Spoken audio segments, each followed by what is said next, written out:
guys, it's finally day 7, tip number 7 of our top 7 yoga tips in celebration of International Yoga Day. Yay! Imagine if internationally, across the globe, everyone became a little bit more mindful, did a little bit more yoga, maybe meditated a little bit, became a little bit more enlightened, what we could all accomplish as a human race on our beautiful, beautiful floating spaceship planet that we all get to live on.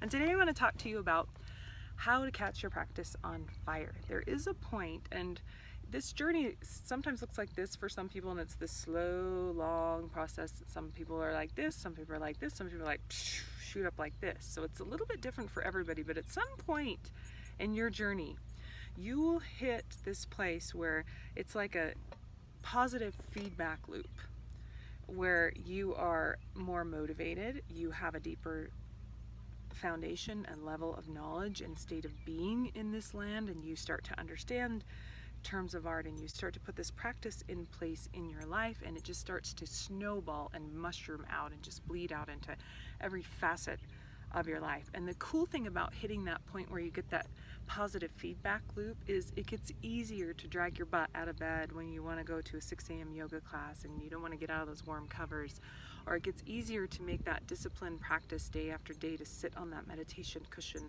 and meditate, or it becomes easier to be mindful throughout your day. All of these practices become easy. They become more natural, and they just get folded into your life, and it becomes more effortless. There's these two dynamics of that. Your practice starts to become more effortless, and your benefits just start to increase. They're exponentially increasing at that point. And in order to get to that place in your practice, it requires consistency, consistency, consistency. And I'm not talking about like these rigid goals of like every single week I'm going to go to yoga 5 days a week or 3 days a week, or I'm going to do this practice, I'm going to sit on the mat this day and that day and that day. If I can't make it there, well, I didn't make my goal, and I'm not going to go to yoga, or I'm not going to do my practice for that day. It doesn't really matter specifically how much time or what you do. It's about just every day hitting that mat, or sitting on that meditation cushion, or even just taking 10 mindful breaths.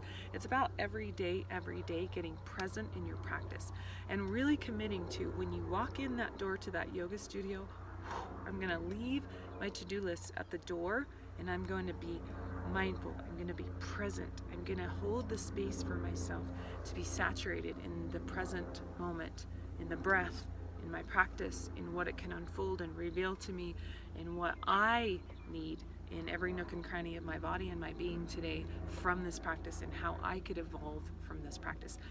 It's the effort, really, you guys, comes right there in just holding the space to allow your practice to work its magic, or to do its thing, or to unfold through you and for you. If you want a practice that really teaches you a little bit about effortless effort, maybe pick up a Qigong or a Tai Chi practice. That's really at the crux of those practices. It's about this effortless effort, movement and meditation at the same time.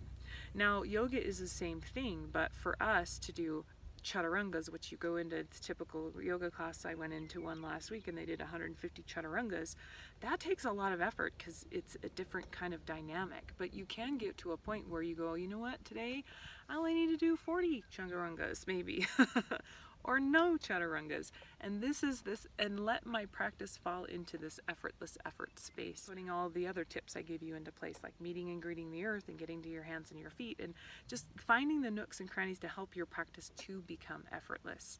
Because when it's effortless, it's like this sweet spot you hit, then it's gravy, baby. But you got it, consistency, a little bit every day. And it doesn't have to be an hour every day or 50 minutes every day, or, oh, I'm late to this yoga class, I'm 5 minutes late, I'm just going to turn the car around and go home. No, it doesn't really matter what you do. Just be consistent every single day, and allow yourself to have a space of leeway for your practice, to know and to feel out your situation, your life situation, because it changes from day to day. So for instance, if you're a woman and you're going to be starting your menstrual cycle, you'll notice just before that happens, you start to gear up and you start to clean everything, and you have all this energy, and then you come into your cycle and you're like, oh, your body's exhausted, your body's doing a lot of work. So maybe just beforehand you allow yourself to do like a nice heated Bikram class or a nice flow yoga or something that gets you activated, and then you come into maybe a few days of just really super restorative practices like qigong or tai chi or restoration yoga, or you just meditate for those 3 days and give your body the rest that it needs. So when you get in that positive feedback loop, it will also show you and reveal to you and give you the permission to follow the cycles of energy in your life from day to day, so that you can really sink your teeth into allowing this practice to evolve naturally. Evolve naturally.